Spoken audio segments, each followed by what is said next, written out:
All right, I want to finish the last two sections of chapter 6 before we go ahead and start into 7. So today we're going to look at 6.6, and basically we're going to start with a really simple one. If we have a fraction 2 3/4, this is the same as 2 plus 3/4.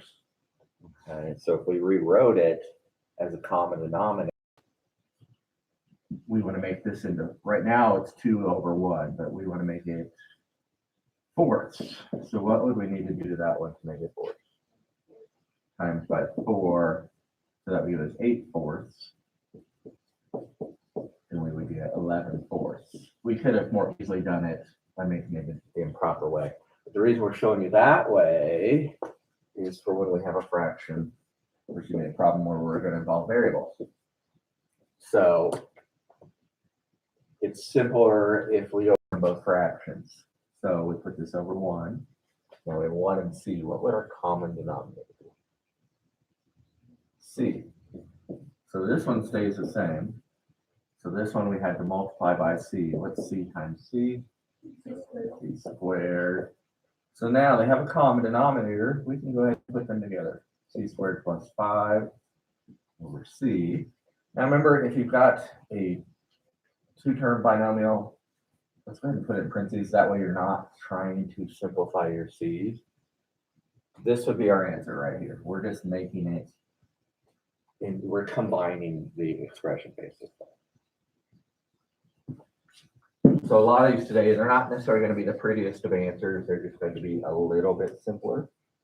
So this one,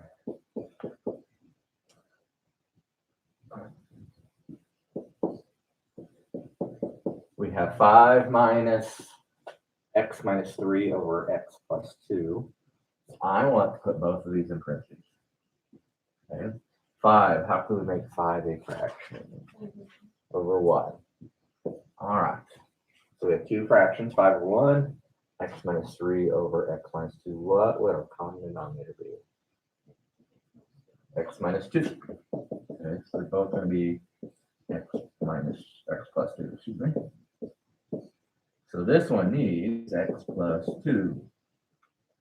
And this one is x minus 3.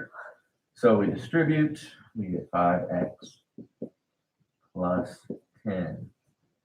Now we're going to combine them. So our common denominator is just x plus 2. So we have 5x minus 1x. What's 5x minus 1x? 4x. 10 minus 3, 7. Okay. So again, this cannot be broken down, 4x plus 7.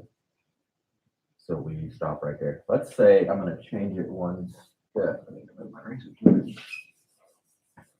Let's say it was this. Let's say it was 4x plus 8 over x plus 2.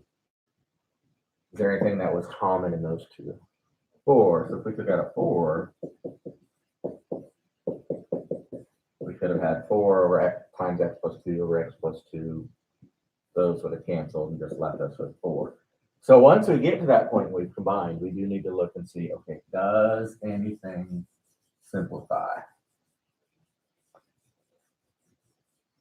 And they gave me these new boards. Hopefully they erase it. All right, x plus. Let's do one last one that's a little bit larger.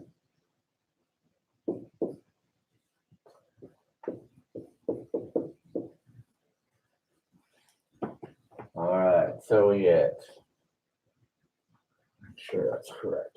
Yes, these two are the same, so that's nice. What's our common denominator going to be? X minus y minus y. So this one needs x minus 1. So we distribute, get x squared minus x plus 5x plus 2 minus 7. All right, so we have x squared.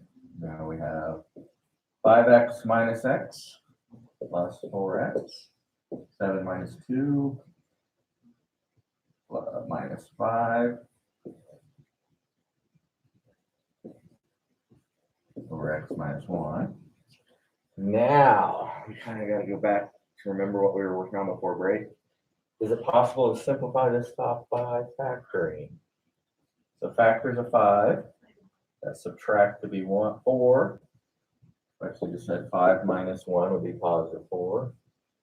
So we get x plus 5, x minus 1, over x minus 1.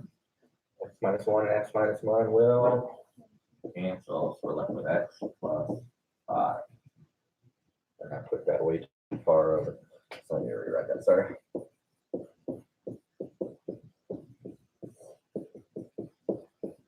That gets us x plus 5 because those cancel. All right, so on page 271 and 272.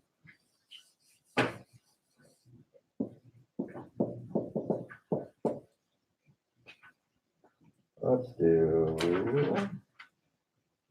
13 through 27 odd. 13 to 27 odd on 271, 272.